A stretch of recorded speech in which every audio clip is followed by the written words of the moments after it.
Welcome to this week's edition of Black Authors Matter TV, where we interview the latest movers and shakers in the African American literary community. You'll meet some old friends, discover new ones, and stay abreast of the latest book developments around the country and even the world. So sit back and relax for the next 2 hours with Black Authors Matter TV co-hosts Gwen Richardson and Dr. Rhonda Lawson.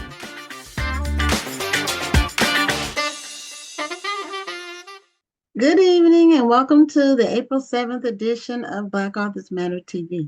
I'm Gwen Richardson, your host for tonight, and my co-host will be joining us shortly. We have a very exciting show tonight. One, we have an amazing lineup of guests, but we also will be announcing the finalists for the 2026 Black Authors Matter TV Awards. So, I'll talk more about that later. And I wanted to also make you aware of the registration for the National Black Book Festival. It is ongoing right now. We're in standard registration. The early bird registration has ended. We're at 72% in terms of our registrations. So our vending space is 72% full. And the steadily increasing, the number steadily increasing. So if you plan to attend, don't procrastinate. So Rhonda, glad you tuned in. I was checking to make sure. And I have a couple of housekeeping notes after this first interview.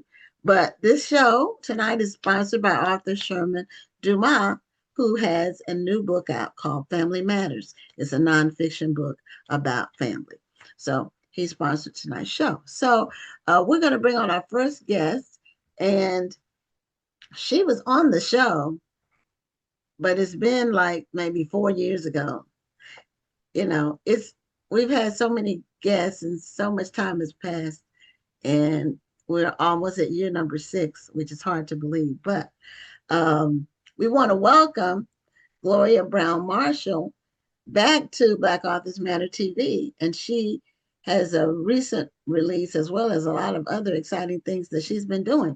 So Gloria, welcome back to Black Authors Matter TV, and make sure to unmute so we can hear you. Thank you so much. Thank you, Gwen, for having me. And I still remember going down there to Houston and being part of your festival and being on Black Authors TV. And I'm glad that you're thriving.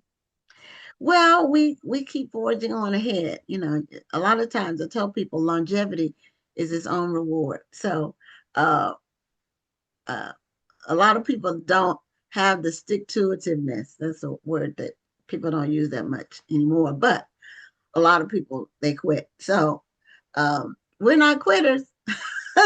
Anyway, I didn't realize all the things that you've been doing since you were on the show, and you made me aware of them.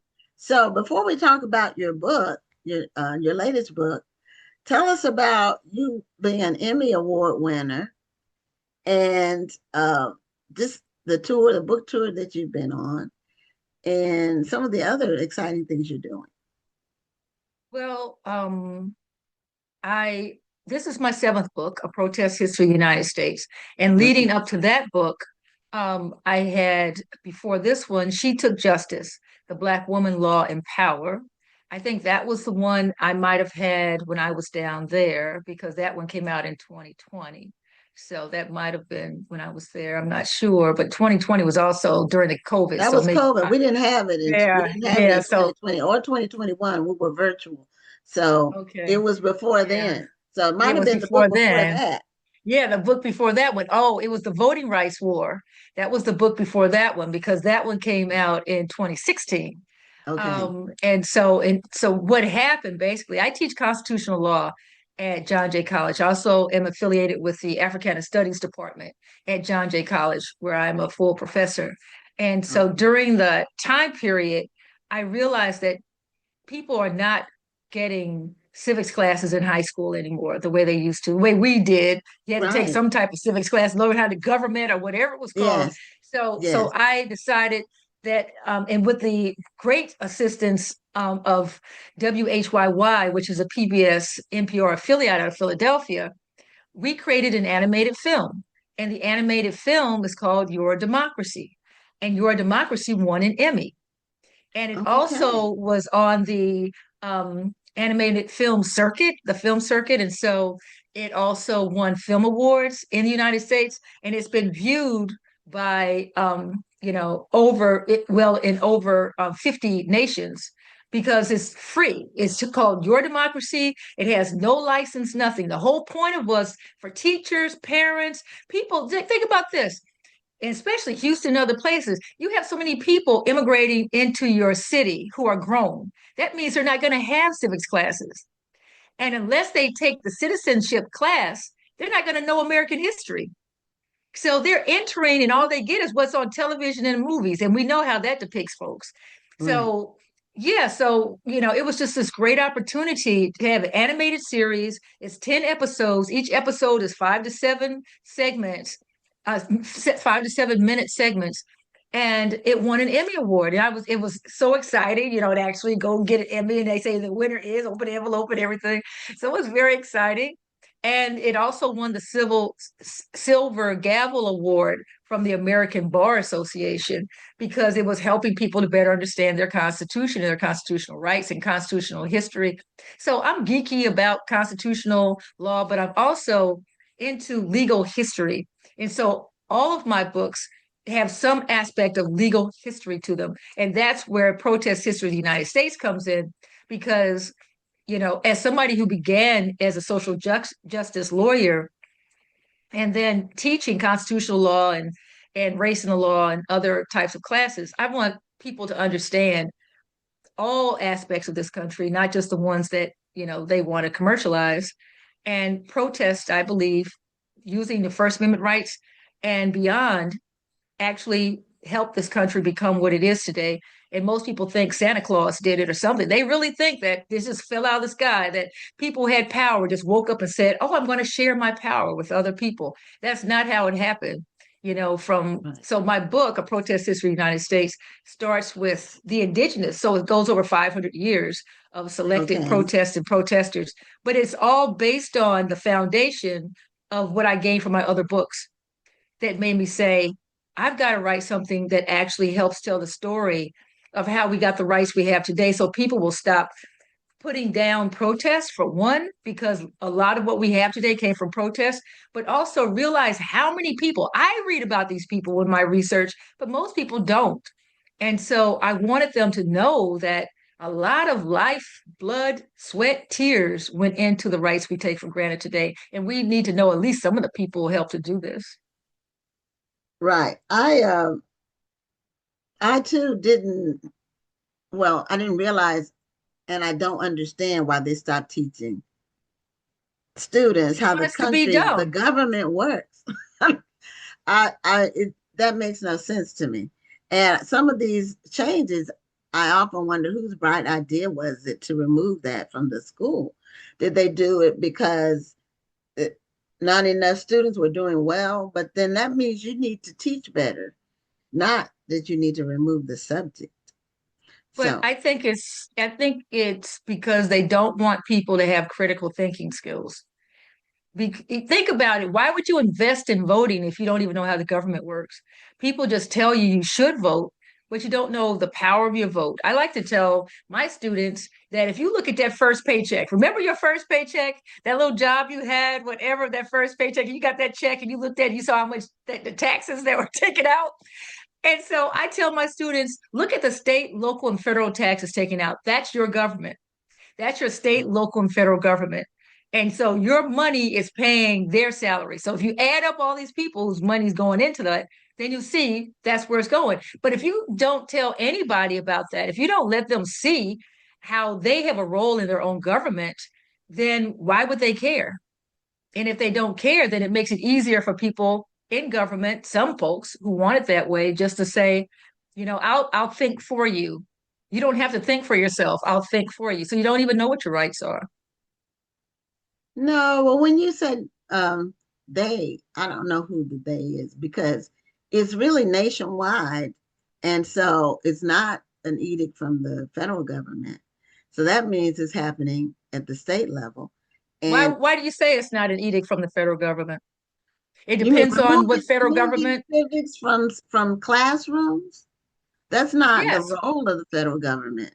it shouldn't be the role of the federal government, but then we have a federal government that's disbanding the Department of Education and deciding what the curriculum is supposed to be. So they're having an outside role in the local education system. We have people in particular political parties who are deciding what can and cannot be taught, what books should be banned. Many of the books, and you know this, they're banning all different types of books, and especially books that talk about civil rights, slavery, anything they don't want to hear that has race in it, they are banning those books. So it is a federal government that's saying anti-diversity, equity, inclusion, anti, discussion of anything that deals with race.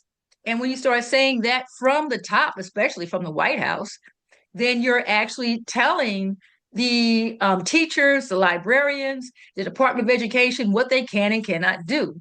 And they're intimidated into like not teaching subjects. Well, that civics was removed a long time ago. It's not recent. It's Civics has people in been there. It's been gone for at least 2 decades. it's been let's All just I'm say saying it's is, been it's it's been limited over time. There is still yes, sporadic, but it's yes. been limited over time. But the Hmm. effect of what's going on politically has been going on longer than this one administration. Some of these things have been, if Yes, you that's what start, I'm saying. but it's put a particular political mindset. It's the connection to where we are now. This is a road. That's why I always say to people, stuff doesn't just fall out of the sky one time. People are thinking generationally.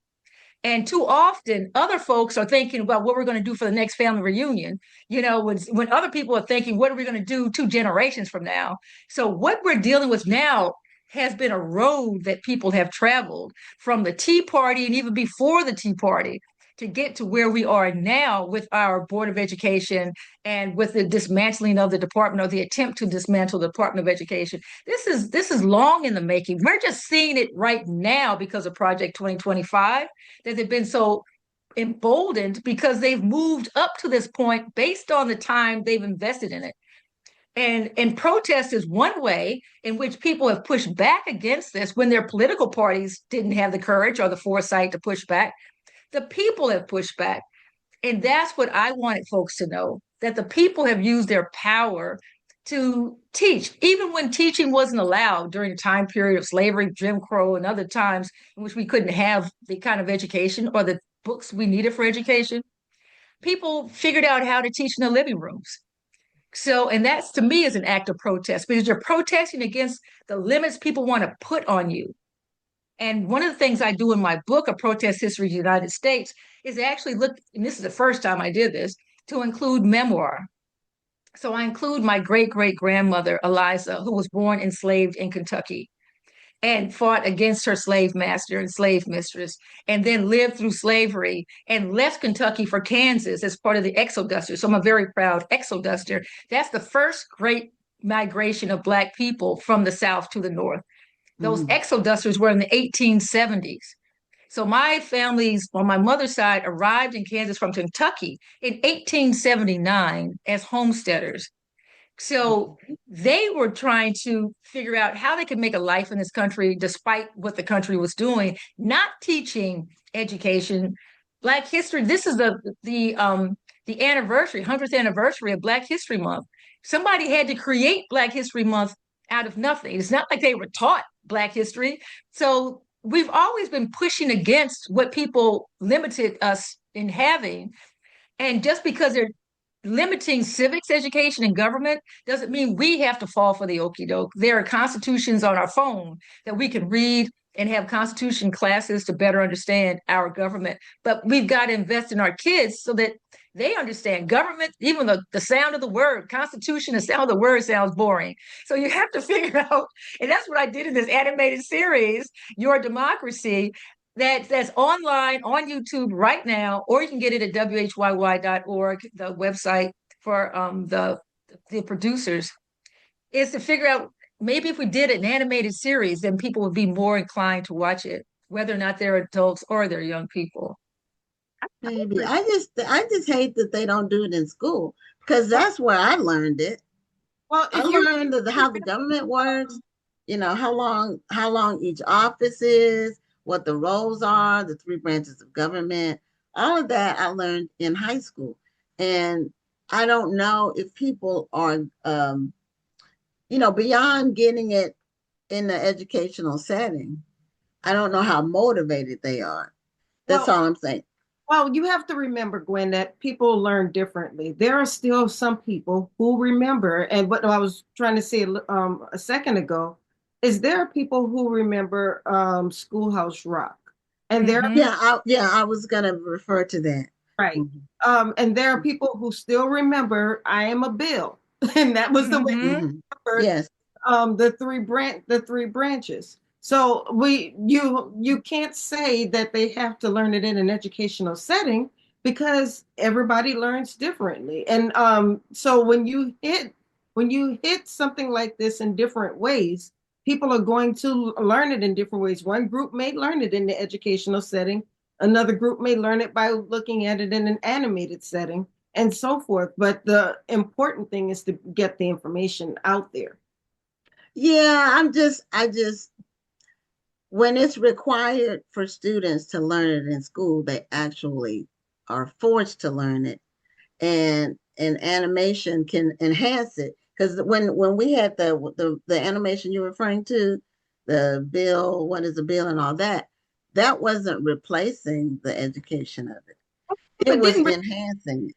Yeah, it So enhanced. What I'm saying is that for some kids, that was what clicked for them. no, I agree with that. In front of the I think it should be a requirement. I think every American child should learn But how the government it works. it should be a requirement. So then the next question should be, why isn't it? Well, it Why used was to it be a before? requirement. And So that's why I'm mhm, saying what if you follow logic, if people are taking it out of the classroom and you see how essential it would be in a democracy to know how your government works, then mhm. logic would then say, well, why would they take it out of the classroom? What would it benefit them to take it out of the classroom? And it's dumbing down people and undermining critical thinking skills so that you don't care about your government as much, and then it's like saying, no need for you to worry how your government works. I know how it works. You just stay home, don't vote, and be dumb, and we'll take care of all the thinking over here. And that kind of mentality actually has been part of this country for a long time. And that's why when it comes even to protests, I expand the idea of protest. One thing, and I'm glad it's like three sisters on the line, because too often when it comes to Black women right now, we're like, I'm not protesting, I'm not going out in the street, I'm not risking my life, they're going to beat me up, this is a violent administration and all of that. But it doesn't have to be protest and just going to the streets with a sign. So I protested. My first protest was in the third grade. I protested, Kings, and I wasn't even feeling well. I got out of my sick bed, and if all I did was rock around with a sign up and down my street, that's what I did, and got back in my sick bed. So what we're missing is we have many of us, I don't know who all the people are, but I've talked to enough of them who believe that our rights came by way of the tooth fairy or something, that we already did what we need to do and we don't have to do anything else. Like Santa Claus gave women the right to vote. That the tooth fairy got us the Voting Rights Act and the Civil Rights Act and the Fair Housing Act. That didn't happen that way.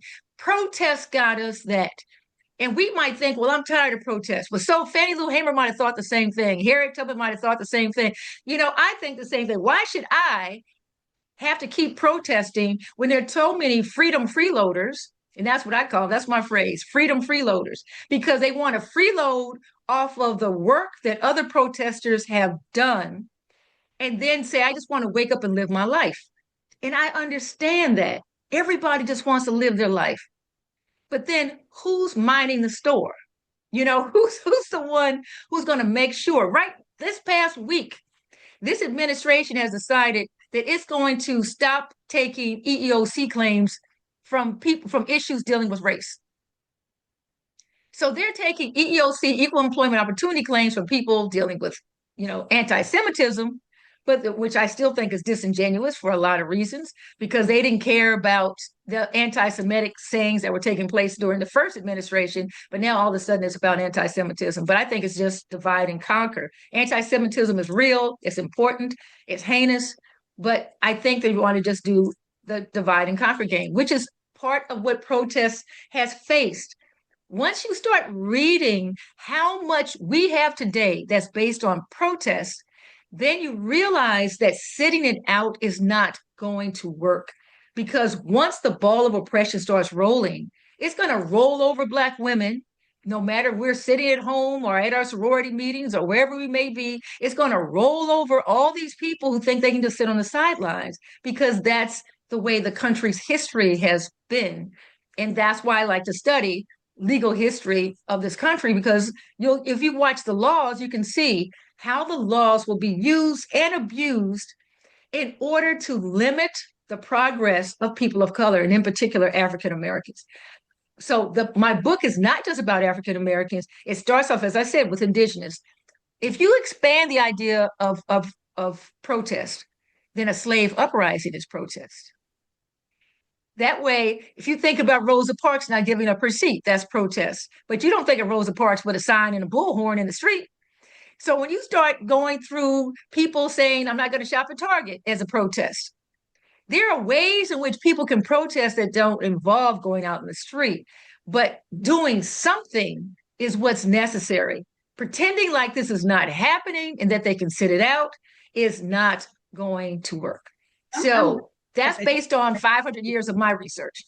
I'm very glad that you make that distinction, because I believe that, and I'm going to say young people, because I'm going to people who didn't grow up in the 60s and who read the books and they watch the movies and they see the civil rights movement.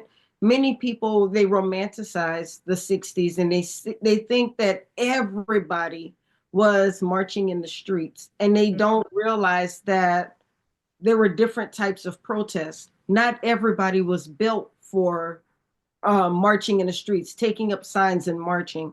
And it didn't even hit me until I was talking with, he just turned 92 years old, a few days ago. And I was talking to him, and I'm never going to forget his words. He said that back in the 60s, he told his friend, he said, I'm not going to be able to take part in your protest. I don't want to mess up your movement.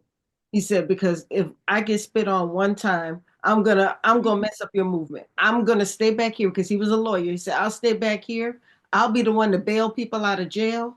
I'll be the one to write policy. I'll be the one protesting this way, but I'm not built for marching in the street. And I thought that was so honest, because not everybody was built to take up signs and be in the street. And he knew that about himself.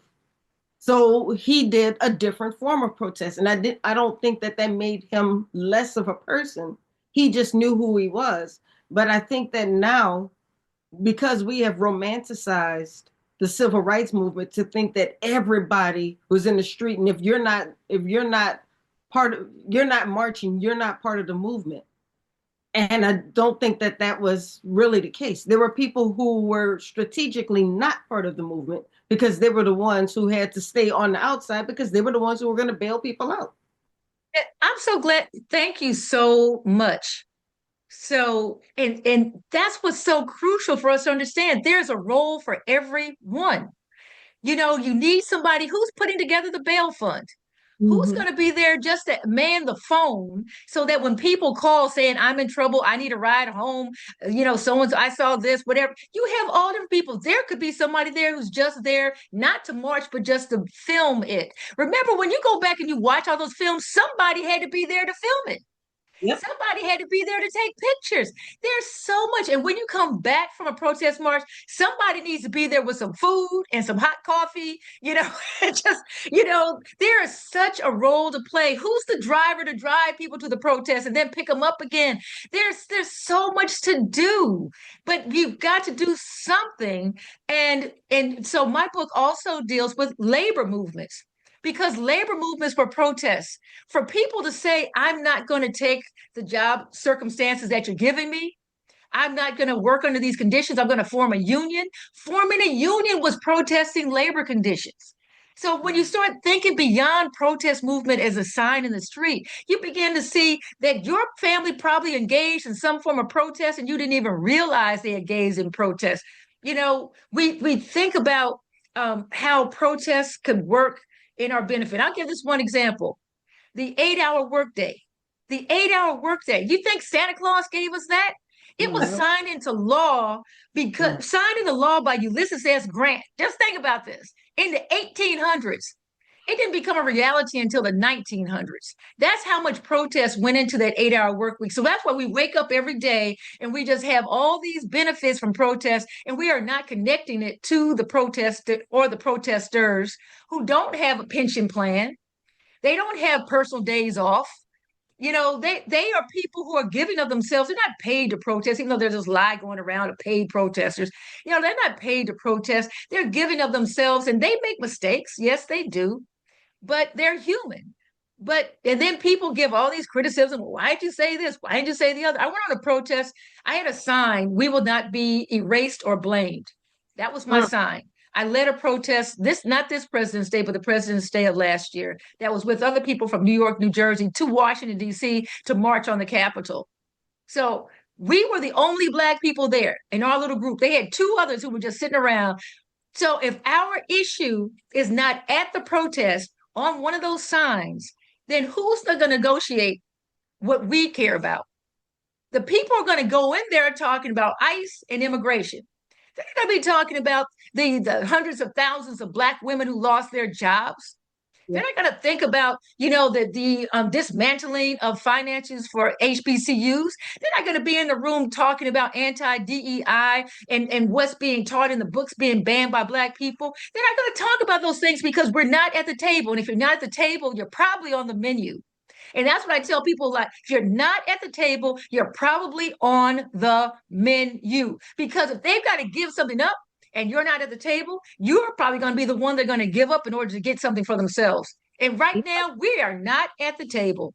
Y'all don't want to know the first person I heard ever say that because y'all don't like her. The first person I ever heard say that was Omarosa. Well, Omarosa wasn't the one who made it up. She was just the first person you heard say it. I didn't say she was the one who made it up. I said she was the first person I heard say it. Now, I have a question because we don't have that much time. We only have a couple of minutes. You said your first protest was in 3rd grade? Yes. So what did you protest? I was protesting because our teacher told us that if they passed this tax levy, that it would help improve our schools. Now, I'm in 3rd grade. What do I know? Levy from Slevy. But she's saying that this money will help our schools be better. We'd have better books. We'd have better things in our schools. And just like back then, the Black schools didn't have as much as the white schools did, and so we went out with our signs. I helped make a little song that we sang and everything. And it didn't pass. It didn't pass. They finally passed a tax levy. And it was like over 10, 15 years later. They finally passed that tax levy. I was devastated because I thought, I did the work. I should win. Our side should win. So that was one of my first protests. And it was one of my first major protest disappointments. And it made me realize to this day as a grown person, decades later, that you've got to be in it in some shape or form, especially as an African American, especially as a woman. You got to be in it. There is no way in the world we've gotten this far for our ancestors who have done so much for us to think that we can sit back and just let them do it out there. They got us in this mess. They can be the ones out there protesting. It's not going to work that way. It sounds good on paper, but in order to make laws that were on paper reality, or as Martin Luther King said, we want you to be true to what you said on paper. What goes back full circle to the Constitution. The Constitution, words on paper. People protested their way into the Constitution. Okay? Yes, that is it true. did. Yeah, they didn't just say, happen. Yeah, it didn't just happen. People had to protest their way into the Constitution to make it apply to them. And those protests in my book, A Protest History of the United States, not only shows the large and small ways in which people have protested, but I think it reminds folks that standing by on the sidelines. And like I said, not everybody's going to protest, but we have to have more than what we have right now. And we have to have a strategy, that word strategy and tactics and creativity in our protests, so that what we've gained all this time is not completely lost. Because right now people are taking it, and they're not going to stop taking it because they feel bad about taking it. They're going to keep taking it because Black progress offends a lot of folks. And Black progress is what we need to keep going. And protest is protesting the limits they want to put on Black life and Black progress. So just staying true, pushing forward is protest, because it's showing we're not going to be limited by what other people want to put on us. My first protest was I marched for the Martin Luther King holiday in Washington, D.C. And it was Stevie Wonder was leading the march, and it was snowing. There were thousands of people marching. It was snowing that day. And a couple of years later, it passed. So it became See? law. So Uh-huh. yeah, that was my first one. And there was a And lot of people. And I took off work because with no pay. okay. I took a day Okay. off from work unpaid because they wouldn't let me have it as a vacation day. So I said, okay, I'm not going to be paid. It'd be unpaid leave, and I took the day off. It was a And weekday. I don't remember which day it was of the week. But just think that songs can be protest. So Stevie Wonder's song was protest. Painting can be protest. Think of all these different ways in which you can have protest. There's so many ways. Also, this one last point, Martyrs Day. This work that I've been doing around the protest history of the United States, 15 months on the road in my book tour, is leading up to July 5th, that I would like to have the nation recognize Martyrs Day. Martyrs Day, in which those protesters who lost their lives can be recognized, lifted up, some attribute given to them for what they have contributed to this country. So it's not just 4th of July holiday, like the Declaration of Independence. Our 250th anniversary of the Declaration of Independence is this year this is sure. on July 4th. Mm-hmm. But that document that nobody reads it. So the Declaration of Independence has its 250th anniversary. I would like on July 5th, the next day, that there be recognition for those martyred activists and organizers and other people who actually put the life into the laws that gave us what we have today and the protections we have today. And so I call it Martyrs Day. And I have a website, martyrsday.us. martyrsday.us. So people can go to martyrsday.us, and we just have a sampling of some of the people whose lives were taken or who lost their lives trying to get the civil rights, social justice, equality, and dignity that we have today that we so take for granted. It did not fall in the sky. Santa Claus did not give us these things. People protested and made it happen. Okay, well, we're a little bit over our time, but thank you so much for being a guest on the show. Congratulations on your success of your book and your Emmy Award. Thank you. Well, And power to the people. We'll be on the lookout for your next project, which I know you're working on now. Martyrsday.us. Martyrs Day on July 5th. Okay. Thank you so much. Okay. Bye. Good night. Take care. God bless. Thank you. Okay. I have to do my other announcements after this interview in between. But our show tonight is being sponsored by author Sherman Dumas, who has a new book that just came out today called Family Matters. So it is available. If you go to Amazon, you can find the book. It's a nonfiction book about family.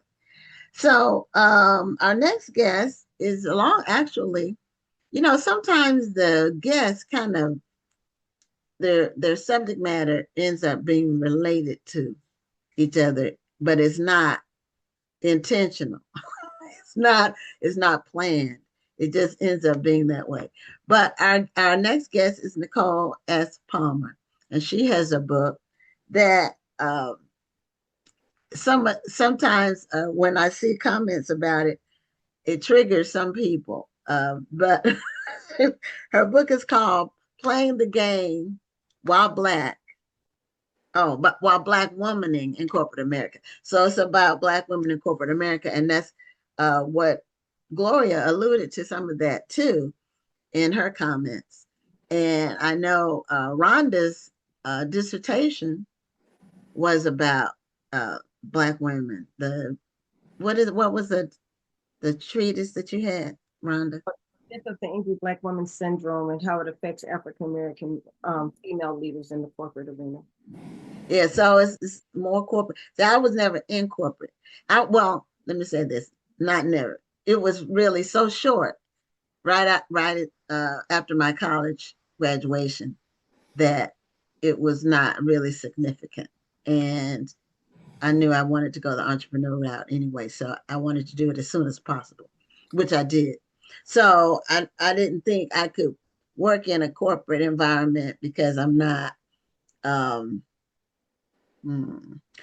I can follow instructions, but I don't like being controlled. So that doesn't work in corporate. And you have to know yourself. So I'm a little smart about that work. I just know how to do it. You got to play the game. Yeah, I'm not good at that. So I didn't want to waste time bumping my head up against the wall. And when I already knew I wanted to be in business, so that I already knew it at 15 years old. I knew that's what I wanted. So there was no point in me getting. I don't know, but we're gonna let Nicole. Yeah. In any realm, whether you're in business, whether you're in corporate, you're going to have to in certain ways police what you're seeing. I mean, oh yeah, for sure. So I never had a problem with that. That's not it. I have a low tolerance for BS.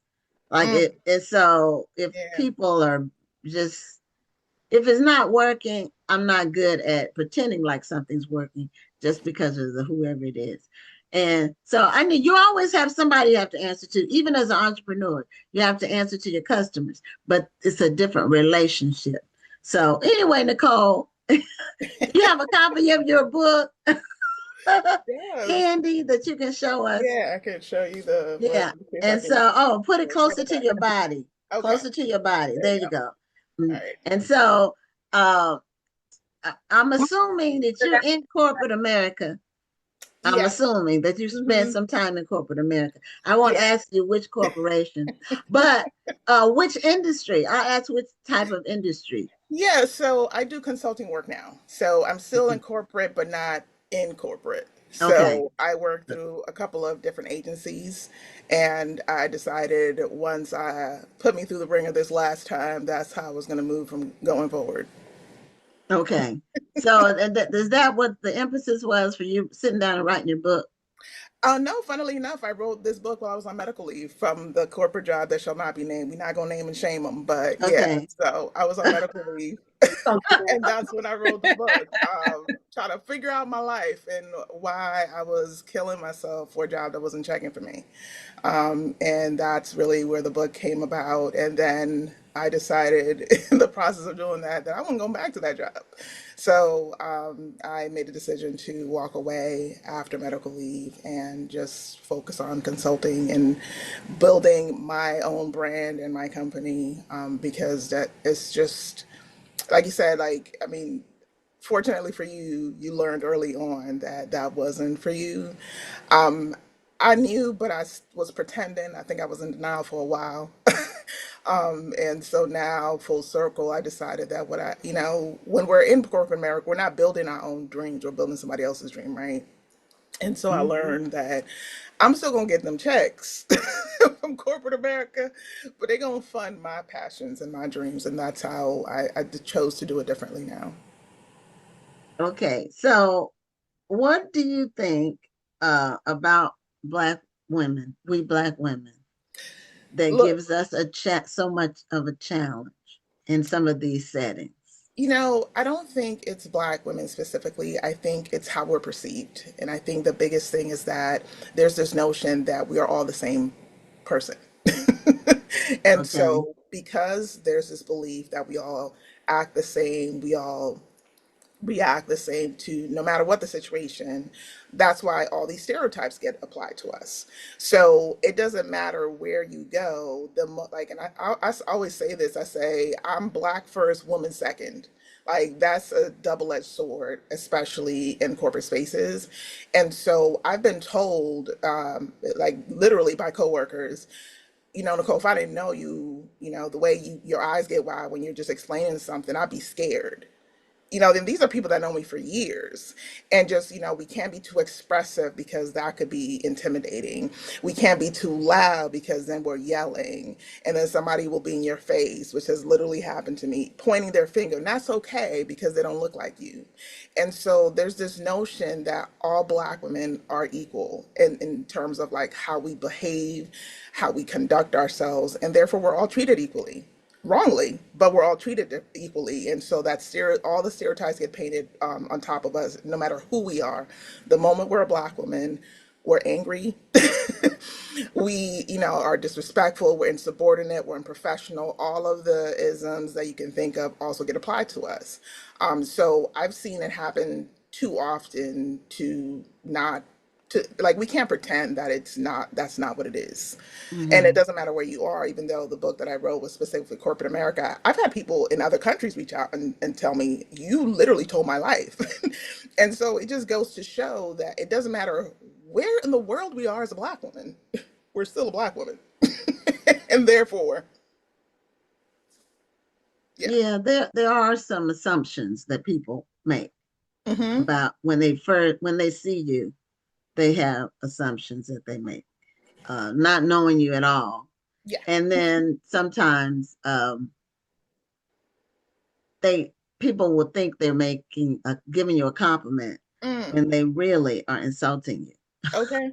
You're so well spoken. You're so eloquent. Yeah, like, I've had people like the look on their face when they realize that the person who showed up is because my name does not sound Black. I love to say that. Nicole Palmer, that could be anything. And I'm so well mannered and spoken on the phone. So I show up, I know right quick which way it's going to go just by the expression on their face. Well, that happened to me when before I became an entrepreneur. My first name is Guinevere. So my name is not Black.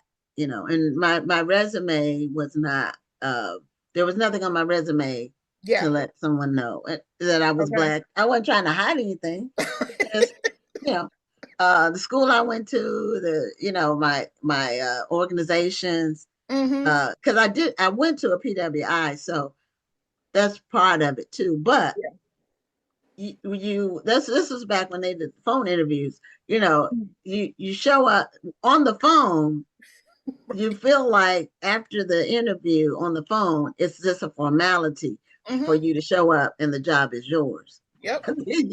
You show up and the person was clearly not expecting you to walk in. And then there's a backpedal about either the job is no longer available or you wouldn't be a good fit or whatever. When on the phone, I was in there. You was excited, right? And then you show up like, wait a minute, who's the person we talked to on the phone? Where's she at? Yeah. I had 2 or 3 interviews for my job over the phone. So they saw me on my first day of work. Ooh, and that's something. Oh, wow. That allowed me surprise one day. And it wasn't a video interview. Nope, it wasn't a video. They never saw a picture. And see, this was before social media, before LinkedIn and all that. There was no internet when I was. I don't put. They might have been able to find me on. So I don't hide on social media. My social media is open because I'm an author. And before I got this job, I was pretty much out there. And I had my business on my resume, so they might have seen a picture of it. But it's not like I'm an African American woman on my resume. Right. I did say I was a part of a sorority, and if they knew anything about sorority life, which they probably didn't. Yeah. So you didn't lead with that. But my voice when I talked on the phone, I'm quite sure that they but I don't know, my professional voice is kind of like this. So yeah. I have actually had a person that I called tell the person that I was asking for is some white woman wants to talk to you. They didn't mute it or so you have your professional speaking voice, and then you have your voice when you're talking to your girlfriends and all of that, and that's normal. But so what are some of the tips in your book, Nicole? Yeah, so my book is built around 7 rules. And so I Okay. have 7 unspoken rules that, to me, if you have ever worked in corporate as a Black woman, they all apply to you. And so that's how I framed the book, because when I started thinking about the fact that this is literally all a game, I had to think about it from that framework and say, well, what does that mean then? Like, what are the rules of this game that we all play just to, keep the bills paid and whatever and so on? And the first thing that, to me, like rule one is like foundational. It's like we don't talk about it. So nobody talks about playing the game. Like, we all know there's a game and we all understand that. And when you walk into corporate, like some of the things you learn as you go, like certain people are away, and you sometimes find out by accident, right? Because maybe you speak up in a meeting and then they don't say anything in the meeting, but then they go back to your boss and say something because they didn't appreciate what you said or you disagreed with them. And so sometimes you don't learn about it until after the fact. And we don't necessarily share those learnings across the board, because I think we're all so busy trying to like keep up our defenses as Black women in corporate America. So we're not going to be there unless we share that look across the way. Like, we might be sitting in a meeting together and you across the way and I'm looking at you and we have that knowing. We're not always very aware of what's happening until after the fact, unfortunately. And so I do break down all the things that I learned just from this last corporate job that took me through the ringer, because I'm hoping that I can help one Black woman, at least one, avoid what I went through. And I mean, I know it's reached several more, but that was really my goal. Is like, if I could just help one Black woman to keep them from doing what I did to myself, and seeing it coming, because you see the signs ahead of time, but you still try to like pretend like it's not really happening. And I literally have to end up in a hospital to like, oh, this job is actually really trying to kill me. And I'm sitting here like allowing it to happen because I believe that if I can like outwork myself out of my situation, because I had that whole like pet to thread that Keisha Thomas and her colleagues talk about, where I was like the best since sliced bread, and then I disagreed with her one time. And it all went left. And yeah, so she made it her mission to just like destroy me, and she almost did, and I almost let her. But I got out in time, and I poured it out into this book because I really need us to understand that they're not checking for us. I think this is the most visible example of the fact that corporate America is not checking for Black women. Look at how many of us have lost our jobs. We're pushed out of our, gainful employment with the destruction of DEI. That to me is like very resoundingly is saying what we have known all along. Corporate is not checking for Black women. Not in that way, unless they're trying to prop you up in something, or they're trying to like put up like this front, like they're really like, diversity and inclusion. And I'm not saying there aren't exceptions to the rule, but by and large, it's systemic. And so we have to recognize that and move differently. And that's really what my goal is here, is just to help educate as many Black women as possible. One thing I'm wondering if you touch on in your book, because sometimes, unfortunately, and this is sometimes a sad reality, is it's not always an us against them situation. Girl, I know where you're going. Sometimes it's an us against us situation. I have seen moments where Black men align themselves against us. Yes. I have seen moments where Black women are sometimes so hard on us. I don't know if it's because we want to be the only. Rule 4. That's rule 4 in my book. There can only be one. That's what I call it. So I grew up in like, do y'all know that show? Am I dating myself? Because I grew up like, I'm a child of the 70s and I grew up watching Highlander. And the whole premise was this like sci-fi where like these immortal beings, like Okay, I never saw Highlander, the but whole purpose was for them to, be the last one standing. And so that's literally the tagline. There can only be one. And so when I wrote this, that's the rule that I had. I said, that's the mentality that we carry a lot of times, where there's a lot of infighting because it's like, oh, wait, there's already one Black person here. And I've established myself. And so I had a lot of situations where I'd be the new kid on the block, but there was like, it's almost like the seat was already taken. And so unless they were willing to like extend a hand, which very rarely that happened, they're saying, oh, wait, you're coming for my seed. So now I got to fight for it. And so there's a lot of competition. And sometimes they don't do it to your face. Sometimes they do it behind your back. And so I talk about that. So it's not just like, oh, it's all the man is evil. No, we do this to ourselves too. And I definitely talk about those instances.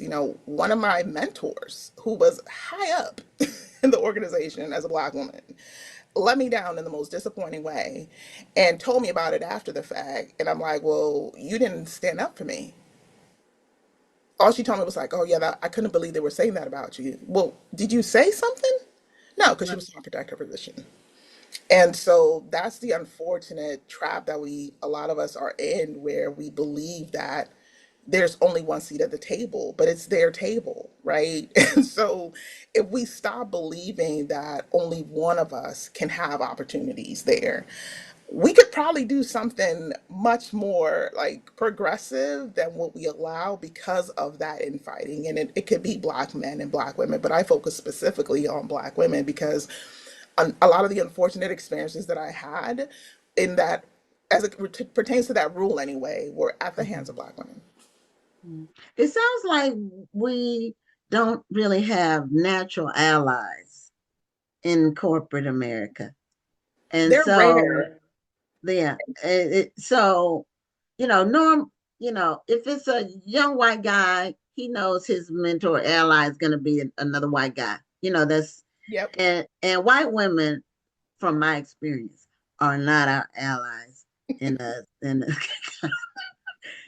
they really see us as competition, and not in a good way. So, and then it sounds like, see, I haven't been in it, but I just observed just different situations, not even corporate, just like being on boards or just operating, even as an entrepreneur, dealing with other people. Sometimes they will make assumptions about, they just, they underestimate your intelligence a lot of times, or they'll insult you by asking you to do something that clearly you should be paid to do, but they want you to do it out of some sort of altruism, or government, like you are a government agency.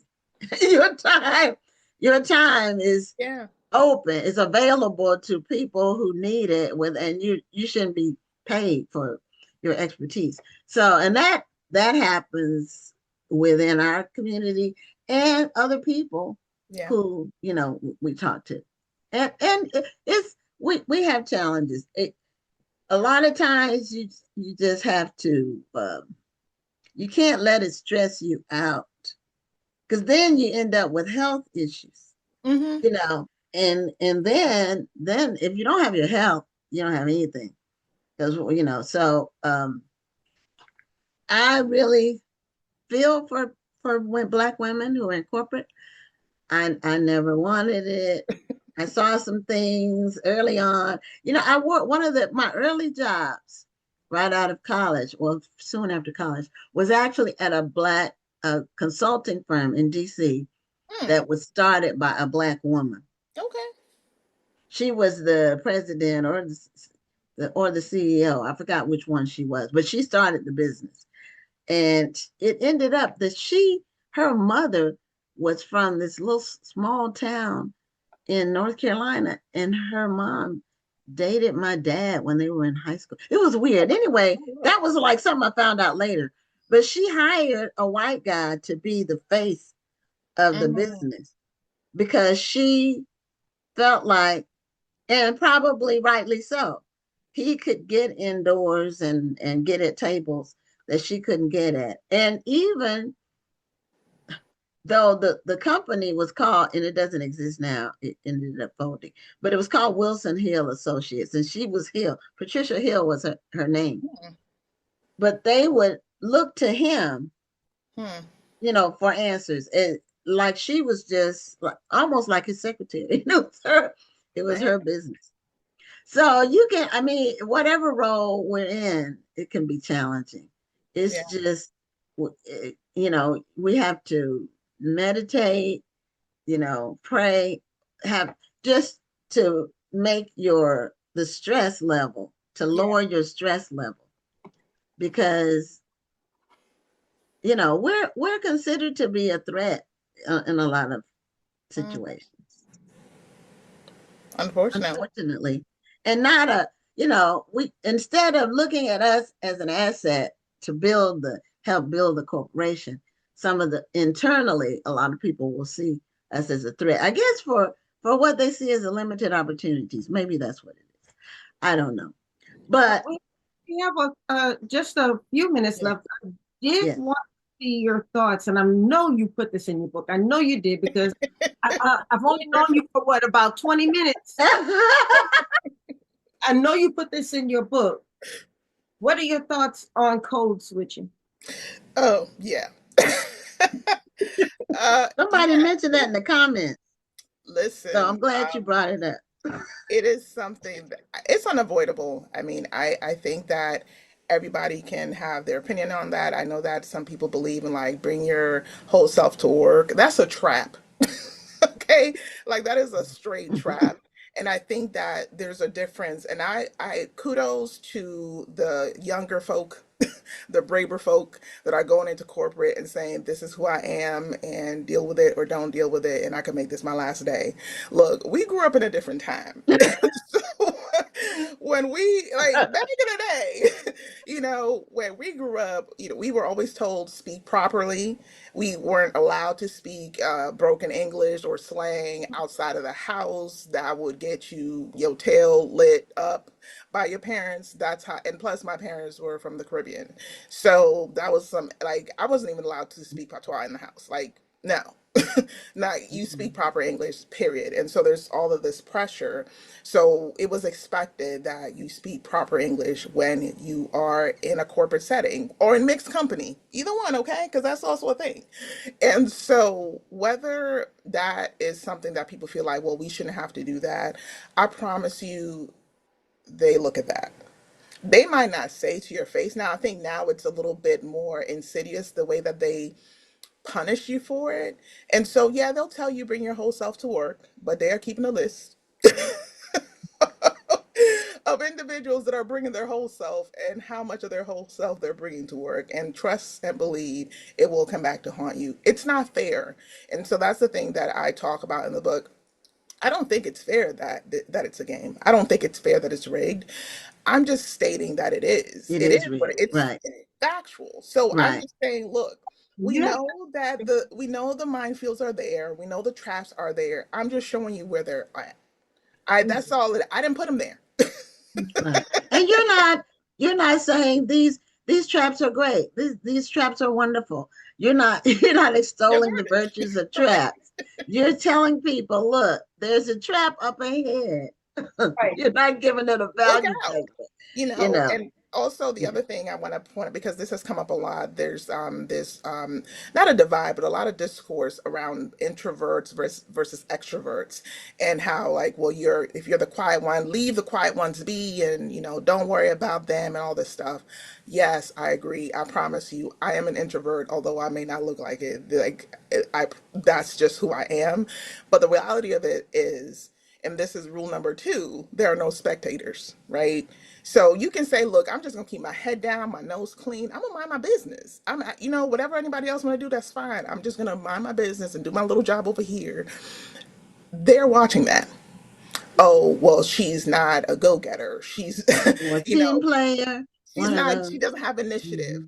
The number of times I was told by people, like, oh, I thought you were like the B word. And then I got to know you. And I'm sorry, what? Just because I kept to myself. People on my job who I thought were total buttholes, and I got to like them after I got to know them. But you don't tell them to their face.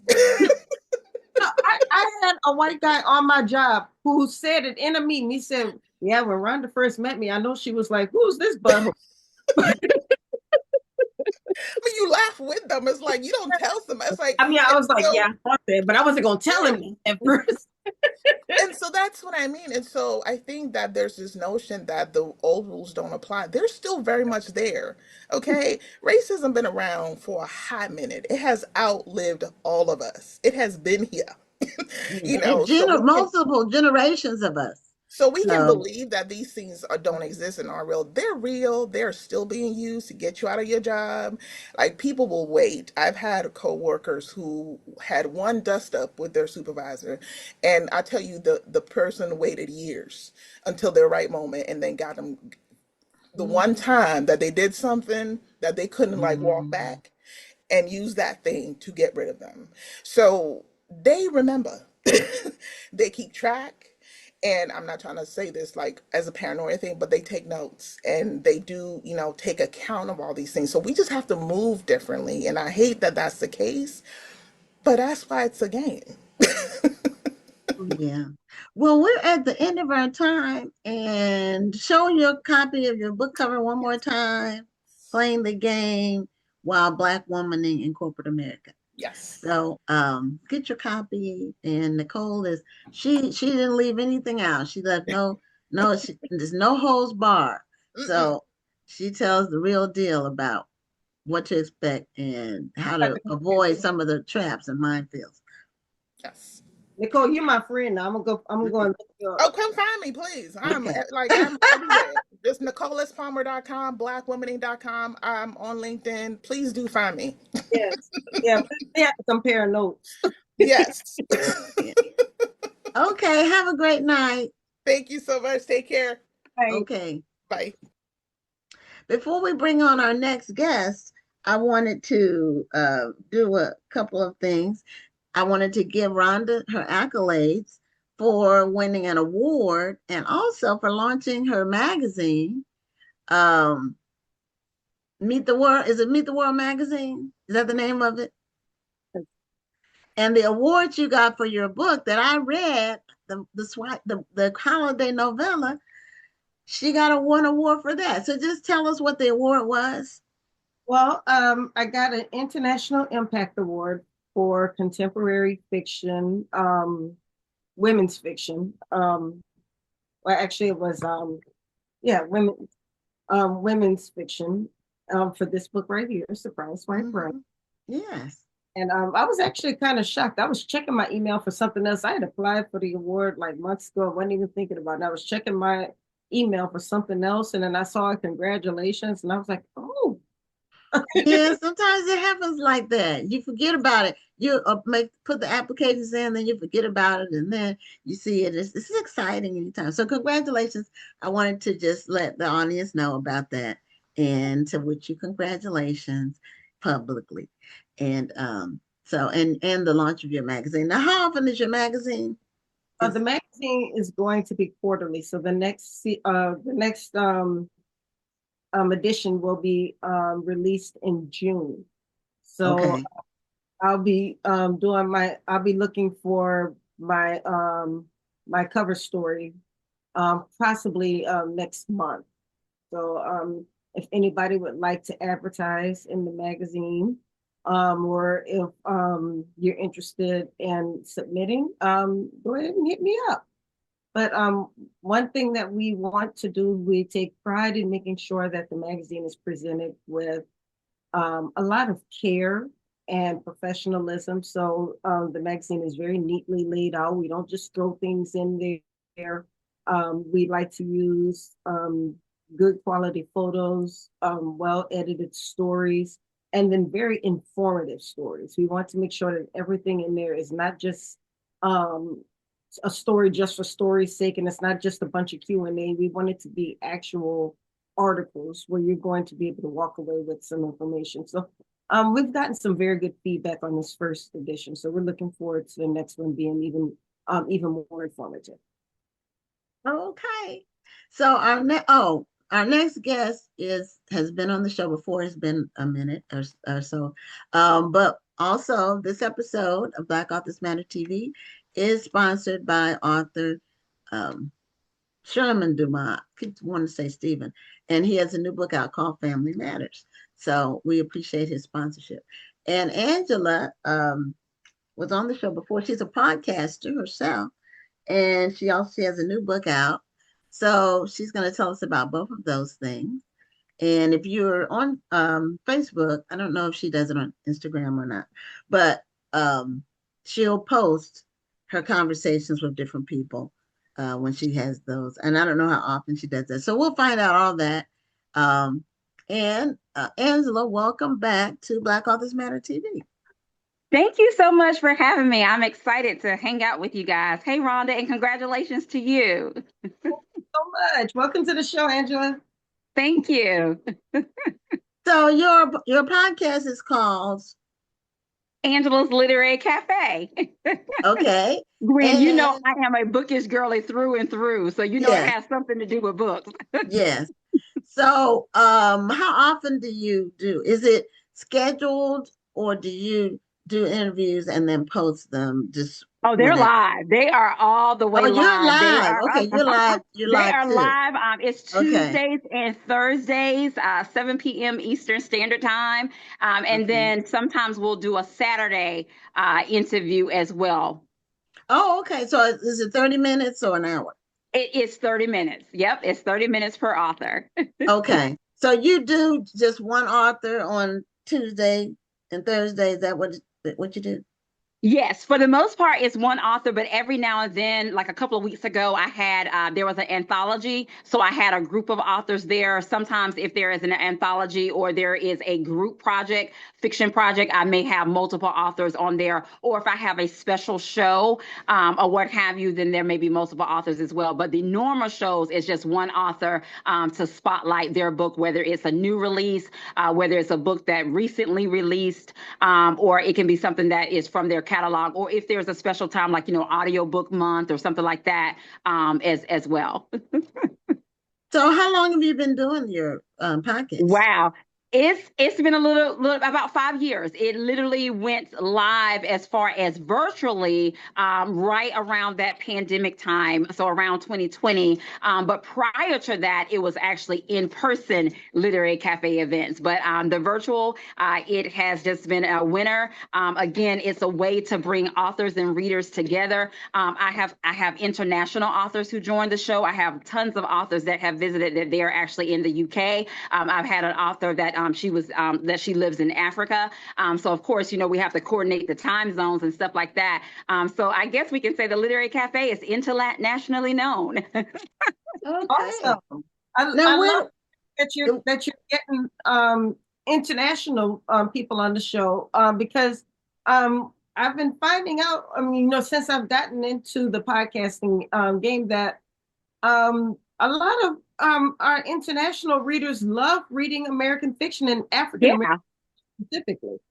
They do. I think a couple of weeks ago, Tammy Hoof, she came out with her book Inharmonious, and she was at the Literary Cafe. And if you guys have not read, I don't know if you guys enjoy historical fiction like the way that I do, but that book is a dear. It's a 10. I absolutely love that book by Tammy Hoof. And so she was on the Literary Cafe. And a lot of times when I have the international authors, a lot of times that those interviews will be earlier in the day, like around 1 o'clock or what have you, because of course that they are a couple of hours ahead of us or what have you. So at 7 o'clock it's kind of like later evening for them. So usually around 1 o'clock is like that sweet spot to do those types of interviews. Okay, now what's the last name of the person you said? Tammy? Tammy Hoof. Tamye, and then her last name is Huff. Huff, I think it's 2 F's in there. Oh, so it's Huff, but it's pronounced Hoof? It's pronounced Hoof, and she just had a historical fiction book to come out in February. It's called Inhumanious, and it is absolutely amazing. It's a World War II. It's basically from that Black experience of those soldiers fighting in World War II. It's just an amazing, amazing story. I absolutely love it. And believe it or not, Gwen and Rhonda, I still have a book hangover from that book. Oh, okay. Well, historical fiction is my favorite genre. So Yeah. I hadn't heard about this one. I thought Oh, I yeah. knew. I thought I was on top of all of them like 6 months before they come out. So this one got past me. I have to look it up and see. So it's Yeah. World War II a set time frame. hmm And does it go past that, or is it all in that No, it's pretty much in that whole in the vein of 40s? World War II. Yeah, but when you Okay. read it, it absolutely makes sense as well. Oh, okay. Yeah, I love it from any era, really. Okay. There's not an era that I don't like. And my favorite era is pre Civil War. Okay. That's Okay. my favorite. If somebody can write, if somebody's a good writer and they can write a book about the era before the Civil War for Black people, not everyone can do it, but Yeah. if they Yeah. can do it, that's it. I've read some amazing work from that era. Yeah. That's so. I'm with you on that. We're kindred spirits with the historical fiction. Mystery thriller is my next one. Oh, My oh, number two. Gwen, you speak in my language. I love a Okay. good mystery thriller. I even like psychological thrillers. I am an eclectic reader through and through, literally. Okay. Yeah, those are my main. Now I'll read with this women's fiction or regular fiction. I I don't. like women's fiction. I'm not a huge fan, believe it. I know I What? just wrote a rom-com, but my rom-com is a little different. I don't like the formulaic romance. I'm not really. Okay. Now, Rhonda, did you say you don't like women's fiction or you don't read it a lot? I read women's fiction. I like Okay. women's fiction. I'm not a big fan of straight romance books. Okay. Gotcha. Okay, Mhm. gotcha. So you like And I'm women's I'm there fiction. too. Yeah, I like That's I like not women's my I thing like either. I like the story. I don't like women's. I don't like romance. Like the Oh. formula, the Yeah, the formulaic. formula. Because it's all the same plot almost. I Right. mean, to me, I need They more. hate each other. What makes it They hate romance? each other. That happily ever after, or is it Yes. that happily ever after for now? Right. Yeah. But yeah, I love a good romance too, and then of course, I love romantic suspense. I love a Yeah. rom-com. So, like I said, I'm just an eclectic reader. Give me a good story, as well. Women's fiction. Oh my goodness, I don't know if you guys read Vanessa Miller's the Light on Halsey Street. Oh my goodness. Now that women's Okay. fiction, Rhonda. Oh my goodness. If you have not read Vanessa Miller, The Light on Halsey Street, that's the one that took place in Bedside, New York. Oh Okay. my goodness. Okay. I That haven't story is read that. amazing. I've read several of her other books, like her last two, The African Queen, or The American Queen, and Uh-huh. The Filling Station. Yeah. I I read love those. how we talk about books the way some people talk about movies. I think Yeah. Mhm. the way we've got to talk about books, because people talk about movies. Oh, you got to see it. You see it all the time on Facebook. Oh, like Beauty in Black. Don't get me wrong. I watched Beauty in Black. I enjoyed Beauty in Black. But Mhm. people were talking about Beauty in Black and making people actually want to watch Beauty in Black. But Yeah. people don't talk about books enough. The way they Mm-hmm. talk about these TV shows and the way they Mm-hmm. talk about movies. If I was talking about this, I was interviewed on a podcast last week, and I was talking about waiting to exhale. If you remember waiting to exhale, everybody was talking about waiting to exhale, not the movie, Yes. but the book. Mm-hmm. If you watch Rock, if you remember Rock, with Charles S. Dutton back in the day, there was an episode where his wife was sitting on the sofa reading, waiting to exhale, and she was reading, and she goes, "No, she didn't," and then she turned the page. Yes, she did. And then and I was just watching um oh my goodness, I'm having a brain fart. What was the college TV show we all used to watch? Oh, Different World? Yes, A Different World. I was watching A Different World just last night. And there was an episode where they all had like a book club meeting and they were all reading Waiting to Exhale. Waiting to Exhale they had product placement out of this world. Yeah, that's reading true. Waiting to Exhale. We don't really see that type of product placement with books as much as we used to anymore. And if we started promoting our books like that, the way we used to promote Terry McMillan back in the day, I mean, books would just really take off, but we talk about them in our book communities. In the bookish community, yeah. For culture, the way we do with TV shows and movies, there would be a lot more up and coming authors who would get a lot more play. But right now, we only talk about the popular authors. I love Kennedy Ryan. Believe me, I read her books. I love Vanessa and I love all of the people. But we talk about the popular authors a lot, but we don't talk about the up and coming authors and give them that push the way we do with the popular books. Yeah, it seems like there's like a list of a few.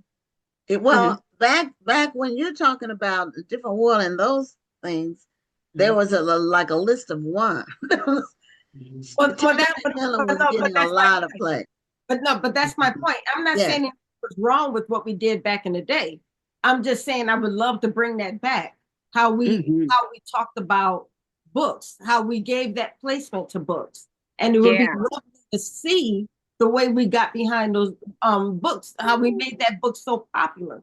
That was the reason they made that book into a movie, is because of how popular we made that book. Yeah, I wonder if they. I'm sure that they paid for that. I don't think it was like a spontaneous thing, because the people who make the shows, they probably wouldn't allow something to get exposure like that unless they were paid. You know what I mean? And one of the things that I say, Gwen and Rhonda, for most people who know me or around me, I was like, one thing about me, I'm going to talk about books. I'm literally going to talk about books. And one of the things that I enjoy about the Literary Cafe is that and I'm glad that Rhonda mentioned that I have indie authors on my show, as well as traditionally published authors. I have authors that this is their debut book on my show, as well as authors that have been out, for a long time, as well. And there have been some amazing authors that people may not hear about a lot, like Olivia Shaw Real. Oh my goodness, she has a book that I absolutely love. Natasha D. Frazier, she has some amazing books that I enjoy as well. So there are a lot of authors that they have come to my show and have been on my show multiple times talking about their books. So I'm glad that Rhonda didn't mention that I like to also give those individuals, a spotlight on my show. And of course, when I read their books, I definitely talk about their books as well, which you guys are probably familiar with. Lerner Lewis, her book, which was an NAACP nominated book, A Sky Full of Love. Yes, she was on. For me, guys, that was my book of 2025. That was like my top book of 2025. That book is amazing. I still have a book hangover. She literally came to the cafe and did a book discussion, but that book is amazing. The book hangover, that's the word of the day. A book. If a book can give me a book hangover, I'm in there. And the other word that I use a lot, Rhonda and Gwen, which you guys may be familiar with this, but in my bookish community, we be like, that book is a deer. It is a drop everything and read. And of course, A Sky Full of Love is definitely a deer. It's a drop everything and read. And whenever I'm telling people about it, I started with the premise. I was like, what would you do, if you was missing for 15 years, kidnapped, only to be found, and your sister has married your husband. Hey, think of that. I was like, we read it. Our book club read it, and I was like, I'm gonna have to go to work. So have you read it? Have you read that one, Rhonda? I have not, but it's on my list. Okay, Rhonda, Rhonda, I move you to push it up on your TBR. Yeah, push it closer to to like the next month's worth of reading, because it's worth reading. It was but I could never get past the sister that couldn't find somebody else except you couldn't find somebody else to marry except your sister's husband. I don't care if you thought she was dead. It's just the idea. It's just, I mean, of all the men in the world you could have hooked up with, you decide to hook up. And this is early. This happens in the beginning of the book, so we're not giving a spoiler, Rhonda. This is early on. If you and Rhonda, if you are familiar with Lorna Lewis's work, even when she was writing under L.A. Lewis, she is the queen of those morally gray areas. I mean, she beats such it. She has a book under L.A. Lewis called Torn. Oh my goodness. And the daughter has to decide which parent gets her kidney. I mean, you know, you only can donate one kidney. So literally, when I say she is the queen of those morally gray areas, like what would you do? Oh my goodness. So when she came out with this book on a Lorna Lewis, I was like, yeah, that is her signature. Yeah, I asked her what made her think of the storyline, and it wasn't that I thought it was based on, you know, the girl in Ohio that was missing and somebody had her in the basement. And she said no, she thought about it was because her mom passed away. Yeah. And you know, she was thinking, what if we thought she had passed away and then she showed up, you know, years later, and you know, the situation with somebody, you know, her dad might have remarried or whatever, you know. But I thought it was based on the girl in Ohio that was kidnapped and in a basement for 10 or 15 years. But it was kind of similar, but she did a very good job of telling that story. Yes. It's well worth reading.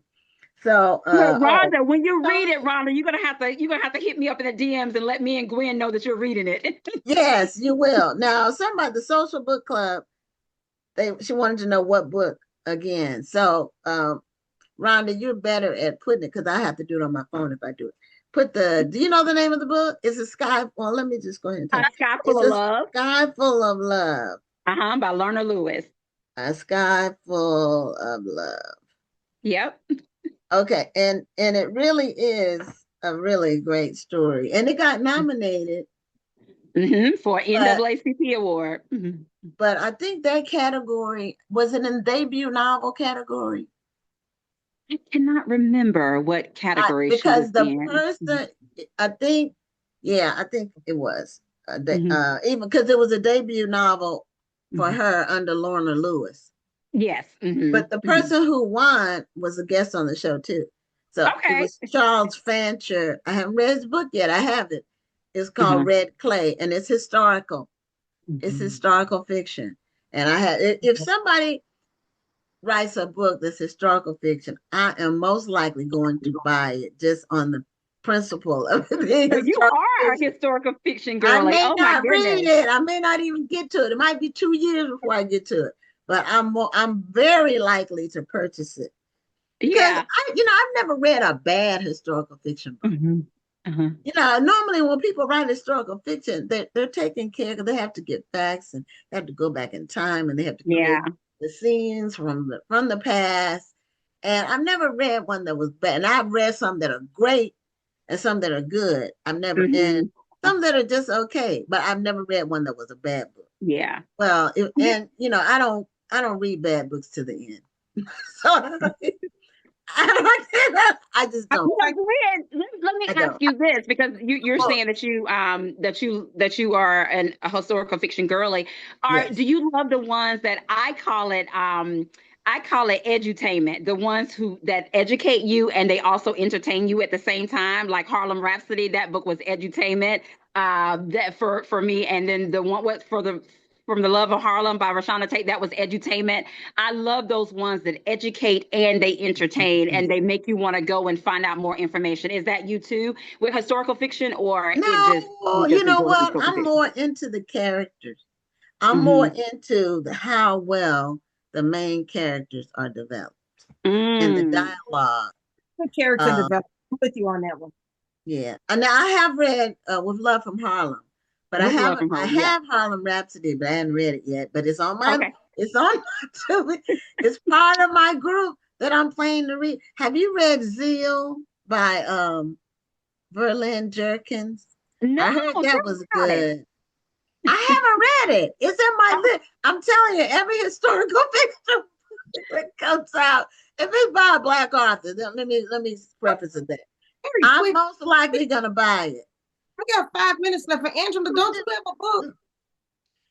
It's not like Gwen's gonna buy the book. She'll get to it. She will get to it, but she's gonna buy it. Yeah, I'm gonna buy. If it's historical fiction, I'm gonna buy it.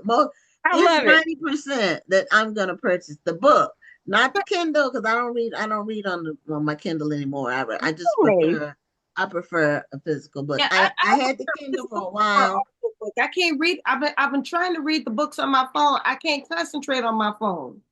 Yeah.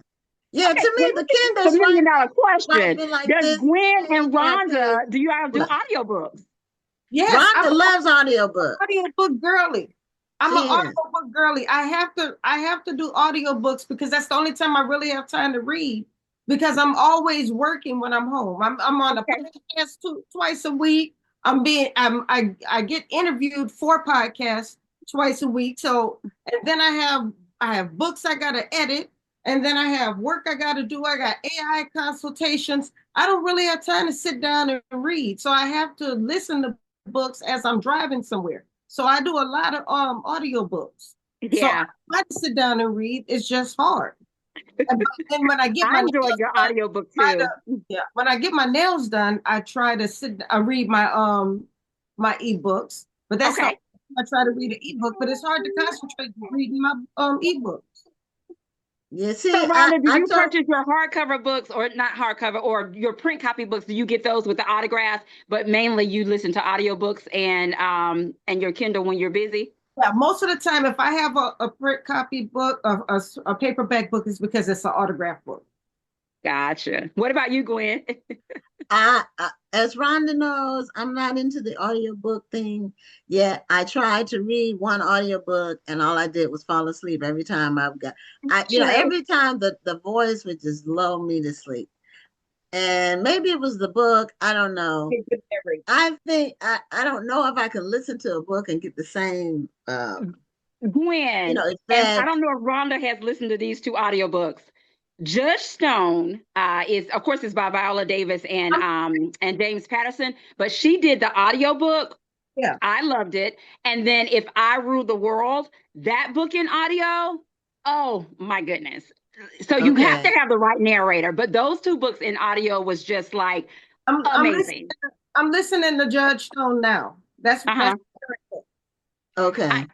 Judge Stone, I was like edge of my seat I'm talking to the audiobook, like they can hear me talking, or what have you. And I love those books where I'm literally like the audiobook can hear me when I'm having a conversation with them. But yeah, Judge Stone was amazing to listen to in audio. That was really good. You have to read Judge Stone. Okay. I've been seeing that book online and I can't figure out what it is. Like, is it a novel? Yeah. Yeah, it's a novel. It's a novel. So Viola Davis is writing now? A collaboration between Viola Davis and James Patterson. And then Viola Davis does the audio. Oh, okay. I've been seeing it, but I didn't know exactly what genre is it? It is courtroom drama, courtroom thriller. Yeah, courtroom drama. Okay. All right. Well, no, Angela, don't you have a book? We got you have a book. And so why do you have a copy of your book? You get me talking about books. Look, that's all you have to say is something about books, and I'm talking about books. But yes, I have 2 books now. Okay. Congratulations on that. Thank you. So tell us about your book. Well, if you guys remember, 2 years ago, about a year and a half ago, I came out with the first book, which was The Power of I Am. It's a 21-day affirming you. And so over time, people started asking, like, hey, can I write in the book? Can I journal in the book or what have you? So I often tell people, I was like, you asked, I listened, and now it's here. And I came out with the workbook and journal that goes along with it. And so basically, one of the things that I say on the back of the book is I was like, you've poured into everybody else, now is your turn, because so much of us as women, we work on from an empty cup, and we're like running on fumes or what have you. So I wanted women, particularly, anybody can read the book, but especially women, I wanted them to have a safe space to kind of take the time to pour back into themselves, because I often say you can't pour from an empty cup. And so pretty much it's like the Power of I Am workbook and journal. It's your invitation to pause, reflect, and reclaim your voice. Over 21 days, you are engaged with daily quotes, affirmations, and a guided prompt that help you inward refill what's been empty and rise to the occasion of showing up for yourself. And I make sure that I let them know, Rhonda and Gwen, that this is not just your ordinary workbook. It's a mirror, it's a movement, it's a bold declaration. Now, you are all about books and being bookish, but the book that you wrote is more of a motivational book. Yep, So what I did made nonfiction. you go into that lane? What led you in that direction? Well, if anybody follows me on social media, I am all about being positive. I'm all about being in a positive space. I'm all about pouring into yourself. I'm about self-care. I'm about, just being an inspiration to other people. And so when it was my turn to do a book, I went the nonfiction route. And of course, The Power of I Am came to me first, about affirmations and the importance of your words and speaking life and those types of things. So that's how I kind of went into the nonfiction segment of, or genre, what have you, instead of going into fiction. Even though I love to read fiction, but nonfiction right now is my lane. Okay, yeah, see that's me. Well, I wrote 2 novels, but my books, well, then I have 6 children's books, which are somewhat fiction. Wow. Yeah, I have 6 children's books. They're somewhat fiction, but not really, because my passion is business. So my children's books are about that. So okay. It's how, learning how Kids Biz is a series of 5 books where children, they learn how to earn money for things they want. And then I have a book called Boss Women, which is actually 7 biographies of Black women who started their businesses from the ground up. But it's a children's book. So, and it has some names you might know, but industry related. For example, the Honey Pot founder is part of that book, as well as the woman who did Camille Rose Naturals. So it's it actually, I get a lot of adult women getting motivated by reading that book. I wrote it as a children's book, but it tells the story of how each person got started and built. Wow. But it does it in rhyming form. So it was my first and only book that I did rhyming in. Wow. And I wasn't sure I could do it. And with the help of, Googling what rhymes with house, which words rhyme with house, then you end up finding the words and putting it together. So then I have other books that are nonfiction. I'm working on a book right now that I hope to have out by June or July. Okay. So it's about planning a book event. So that's not the title, but it's a how-to on planning a book event. And I know you and Rhonda are familiar with that because you guys have your event that you do every year as well. That's a whole segment in itself, the behind the scenes of book events. Yes. Mm-hmm. Yes. Mm-hmm. Yeah. And so I'm about 2/3 done. So I'm on track to finish it by June or July. And then I might have one other book I release later in the year, but it's not going to be fiction either. Fiction, both of my novels took me 5 years each to write. And so it takes me a long time to write fiction. Okay. I have to, you have to create these people, and and the story has to move. You have arcs. It has so many parts. with nonfiction, you take a topic, your chapters are really your outline, and then you research or you do anecdotes, and it moves the story, it moves itself. Yeah. Whereas, and some people say that about writing fiction. They're really good at it. Rhonda's novella was very good, that she did her holiday novella. I enjoyed Go, it. Rhonda. And she just got the award for it. So I enjoyed it. And I really don't read novellas, but that one was, and you know what? When I was reading it, Rhonda, I could hear your voice in some of the dialogue. Like I said, this is what Rhonda would say. Rhonda, I'm like, wait a minute, Glenn, pause. You don't write novellas? What's wrong with novella? I like a full-blown novel. I like a full-blown story. But Gwen, well, never mind, because you said you don't really do romance. You don't like romance. No. Okay, never mind. I want a 250 page plus. That's what I want. I was going to tell you about Rhonda McKnight's. She has a Billionaire series, and they are novellas, but they are like edge of your seat. That's like, you don't do novellas. No, I like a story, a full story. Gotcha. 250 pages plus. Gotcha. It depends, because this was supposed to just be a holiday story, and I wanted to keep it short. Okay. So, but yeah, some of my older work is longer. And when I get ready to write my next fiction, that one's going to be longer. But it was only supposed to be a holiday story. So I said I was going to write it shorter. And actually, it wound up being longer than I planned for it to be. Now, Rhonda, I was going to ask you about that, because you said that this one was a novella. Did you find that it was that it's easier for you to write a full length versus a novella? Do you feel like there's a constraint with you when you're writing a novella? Well, for me, because I'm a description person, sometimes yes. Because I want to spend more time sometimes with the characters. That's why this book wound up being longer. Gotcha.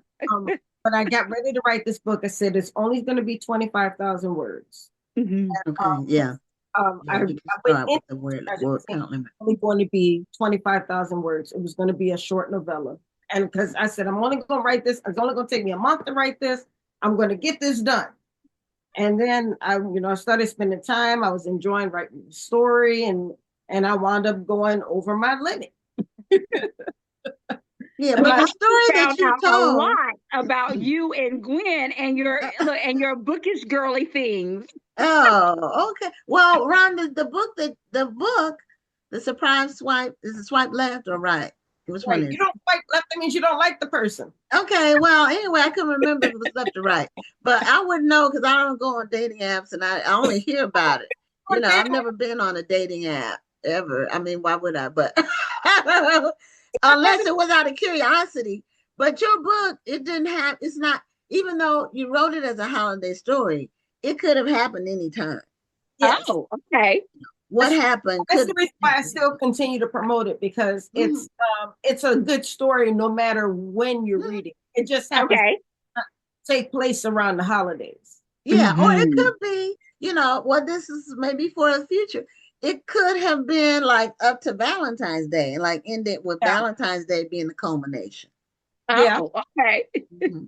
So, but it was a good story, and it kept me turning pages.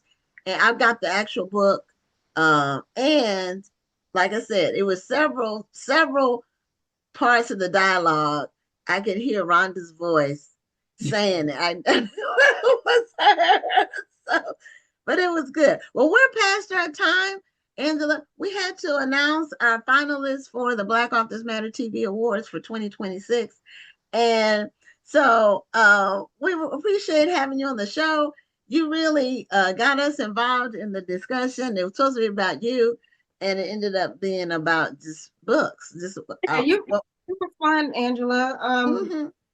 We have to do this again sometime. I'm gonna have to. Yes, I would love to come and hang out with you guys and talk about books. And thank you for having me. I enjoyed myself tonight. Well, you're welcome. We enjoyed having you. All right, bye-bye. Okay, bye-bye.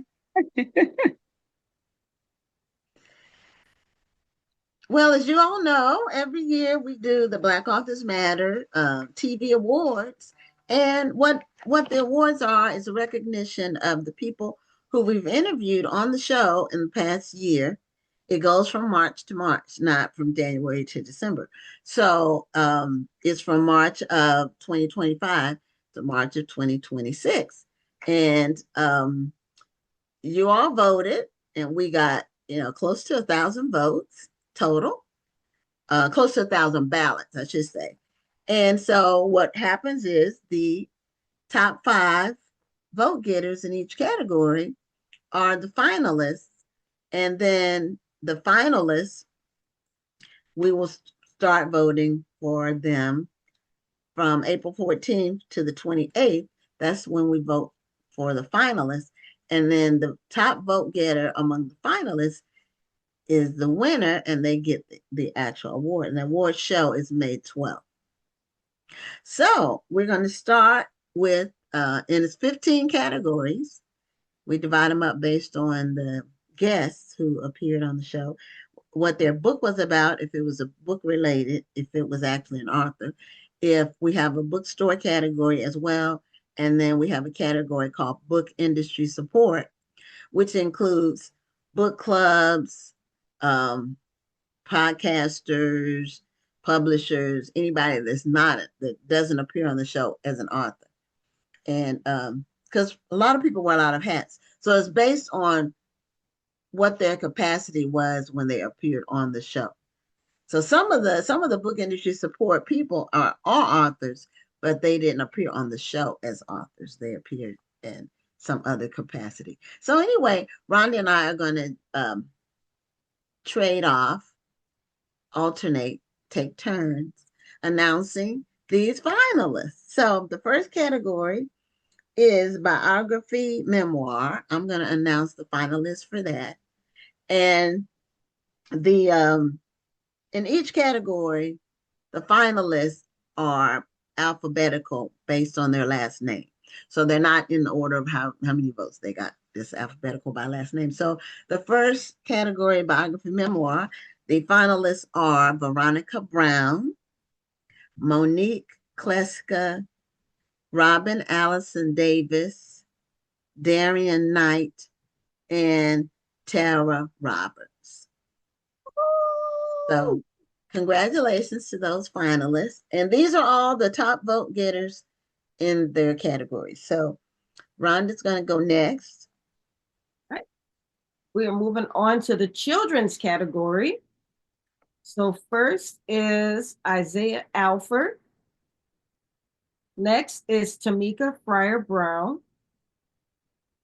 Then we have Kendall Gray, Cynthia Green, and then Jennifer and Zariah Richardson Wilhite.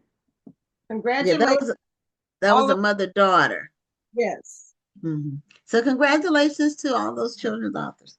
We had a lot of children's authors on the show over the last year.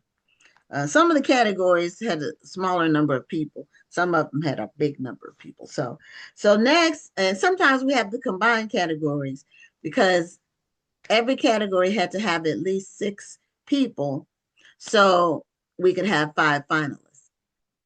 So that led to some combining of categories, which we do each year, and it's not always the same ones that we combine. So this next category, we have Christian fiction, religious faith, and motivational together as one category.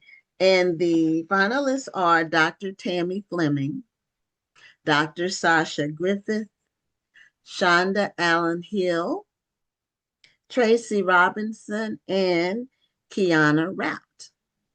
So those are the finalists for that category. And also, you all will get to vote on the finalists once April 14th arrives. We always started at 12:01, so right after midnight on that day, and it ends at midnight on the 28th of April. So we'll be posting a link once we have the voting ballot available for people to vote for among the finalists. And you get to pick one as a winner. So in each category, your favorite. So anyway, next Rhonda's gonna go with the next category. Next is fantasy, sci-fi, and horror. I thought I put a little sound effect. Okay, Rhonda Jackson Garcia, Nicole Glover, James Meeks, William Rogers, and Ladarian Williams. Congratulations. Okay, next we have historical fiction, and we've been talking about that most of the night with Angela. So the finalists in that category are Vanessa Miller, Tracy Mungo, Victoria Christopher Murray, Vanessa Riley, and Rashonda Tate. That's a tough So one. those are some heavy hitters in that category. It'll be interesting to see who wins that one.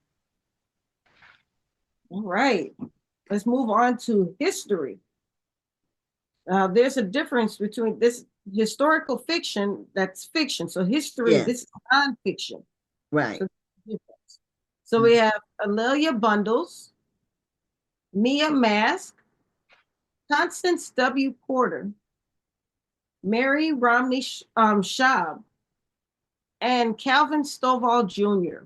Congratulations. Congrats on those. Next, we have mainstream fiction. So the finalists are, I'm not sure how to pronounce his name, Chinedu Akebe. Oh, you did a good job, almost. Okay. Keisha Bush, Harold Pfeiffer, Christina Hammonds Reed, and Omar Tyree.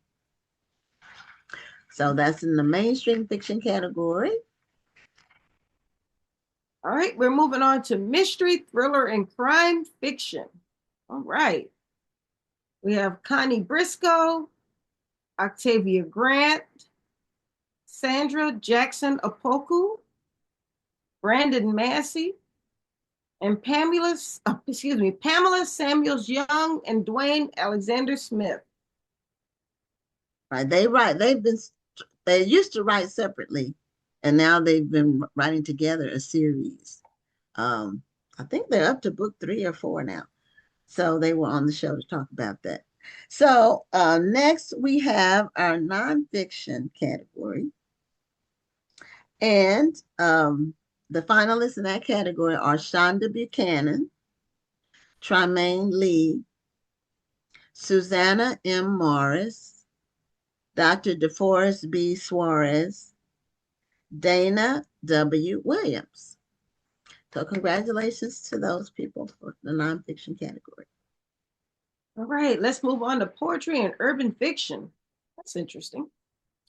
All right, Breon Dene, K.C. Marshall, S.S. Miller, Kiki Swinson, and Trinity. So yeah, we put poetry and urban fiction together. Sometimes there's enough of poetry by itself and urban fiction by itself for them to be separate, but we often will put them together because normally there's not a lot in those two categories. So also the people who win, once we announce the winners, and we have a 2-hour show that's just awards, and it's like the Grammys where we announce the finalists and then we open an envelope and then we bestow the award and we give the person a few minutes to do an acceptance speech. So if you haven't watched the awards, then put it on your calendar because it's really an exciting night. We have entertainment like right in the middle of the show, the award show. We'll have some entertainment. And so I'm going to be doing my African dance solo, and it's going to be very exciting. You're going to be doing the African dance solo. Have you been posting anything on TikTok? I'm not on TikTok, but I know some people do these odd dances on TikTok. That's what made TikTok famous, these dances. That's how it started. People doing dances on like group dances, family dances, but I still haven't gotten on TikTok. I'm still just skeptical because I know I feel like the Chinese have some kind of what do you call it? A poison pill in there, and I'm skeptical. So I know a lot of people are there. If I see a TikTok, it's on Facebook. That's or I don't have Instagram. enough personal information for them to get anything from me on TikTok, so they don't have to worry Well, about I don't either, but I just the idea. You know, people can always twist stuff and make it look like something it's not. With AI now, they can just totally make it up though. They can just make, you know, you be somewhere where you never were. So anyway, our award show is a very exciting time. So and it's live stream. It's the same as this. The whole night is just the show. The awards and giving away awards. Okay, next is romance. And we talked about romance. So the 5 finalists in romance are Natasha Bishop, Rebecca S. Cole, Alexandria House, Brenda Jackson, and Beverly Jenkins. So those are some names that people know. names. Yeah, You know. I'll be pitting friends against each other. I just don't think this is right. Well, it's based on the votes. So, you know, it's and the thing about the Black Authors Matter TV Awards, it gives people a chance to compete for awards, and they may not be that well known, but they were able to get their supporters to vote for them. So a lot of times it's a mixture of names people know and some people who are up and coming, which is good. Right. This is true. This is true. All right, let's move over to women's fiction. We have Phyllis Dixon, Monica Garner, Mary Monroe, Suzetta Perkins, and Nakisha Elise Williams. Congratulations. All right. Our last author category is young adult fiction, and it is has 5 finalists for that are Russell Andrews, Sarone Harvey, Helena Haywood Henry, Wade Hudson, and Jewel Parker Rhodes. All right. Now, oh, you about to say something? No. Oh, okay. Now we're moving over to the bookstores.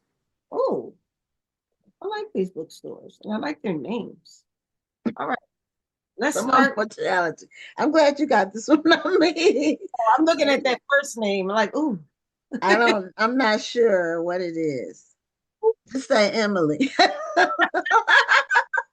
I'm gonna venture here. Okay. Oh my goodness, all of these names. They're all long. All right. Emily Autenreith, A Seat at the Table. Oh, I remember this. She had that pretty bookstore. Mm-hmm. Demetrius Frazier, Resist Booksellers.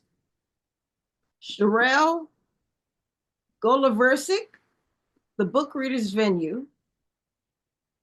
Otis Muhammad, Respect for Life Bookstore. And L'Oreal Thompson Payton, Zora's Place Bookstore. And I think this is I'm glad that I got this category to announce. This is the inaugural National Black Bookstore Day.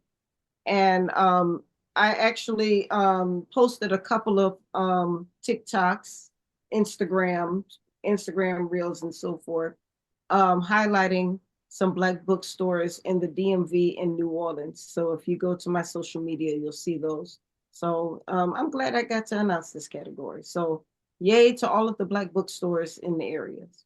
Yeah, I saw that today. And well, I didn't see yours, but I saw that it was National Black Bookstore Day, and it was news to me. And I wonder who started it. You know, you can make something a day. It's some kind of process that you go through, and you can do it all online. And I'm wondering who created it. Yeah, I didn't read enough on it because it was late when I saw it. And Okay. this is a really nice thing to highlight our Black bookstores because so many of them are going away. And I thought it was a nice way to just give love to the bookstores that are still around and they're still thriving. Yeah, I'm gonna make sure that April 7th is on my calendar. So next year I won't forget. I'll know and I can announce it. Because there are some like the independent, let's see, the independent bookstore day is coming up on the 26th of April. Oh, okay, good. It's National Independent Bookstore Day. So that one's coming up. And then there's another day. National Black Authors Day comes on May 4th. I haven't written. So those are two that are coming up. And I think the author day was created by it was either Kim Oglesby or the lady who she had some kind of other Black Authors Association or something. I can't remember, but she was on the show. I just looked it up. It says it was established by the National Association of Black Bookstores. Oh, the Black Bookstore Day? Yes. Oh, okay. Yeah, they just created that organization. It was initiated by Kevin Johnson. Yes. Mm-hmm. Yeah, but it's not, I don't think it's the Kevin Johnson that we know. Yeah, no, the Kevin Johnson who's the former mayor of Sacramento and who also used to play basketball. Okay. Yeah, I've been looking at that because I wanted to get someone from that organization on the show. I just hadn't taken the next step, but it's on my list of people to invite because I want to hear about what they're doing and what they're planning and how they got started and how did you become a member and all that. So I'm going to be working on getting someone from that group on the show. So the last category is book industry support. And as I mentioned, these are people who've been on the show. That was a big category. So to narrow it down to 5 people it was a lot of competition. I think it was about 15 people that were in that category. And these are people who are not authors and they're not bookstores, but they're in the book industry in some way. So the first one is Lolita Allen with Divas Read 2 Book Club. Curtis Bunn with the National Book Club Conference. Shanitha Burton with She Publishing LLC. Tampia Jones with Cover Girls Book Club. And Tamika Newhouse with the AAMBC Book Awards. That's going to be a tough category too, because all of them have been doing some great things. Yes. And also with 3 of the 5 being in the book club space, it shows the real importance of book clubs to this industry. Yeah. So, and Rhonda and I will be in Atlanta at the National Book Club Conference. And it's up like July 31st or something through August 2nd, something like that. So we're going to be there again this year and looking forward to that. So that is all in terms of the finalists. I had mentioned earlier that this episode was sponsored by author Sherman Dumas, and he has a new book out called Family Matters. We appreciate his sponsorship.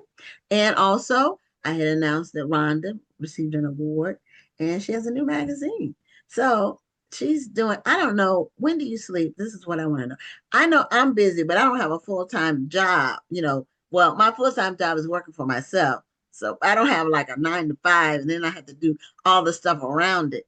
I don't know how you do all the things you do, but when busy people get things done. That's what there's a saying about that, and that's true.